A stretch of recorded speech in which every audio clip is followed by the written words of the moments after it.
Rating Tipanya dito sa Via Lifestyle Center, Daang Hari Brad. 10:30 AM kami pumunta para kami ang unang-unang customer kasi laging puno ang pila dito. Meron silang 4 na klase ng package. Meron silang terms and conditions sa likod ng menu. So yung cleanliness ng lugar is 7 out of 10. Tapos yung customer service is a 10 out of 10 for me.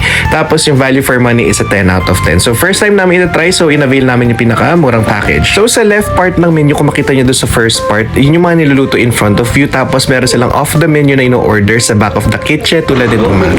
Dati ka bang ninja? Hindi naman.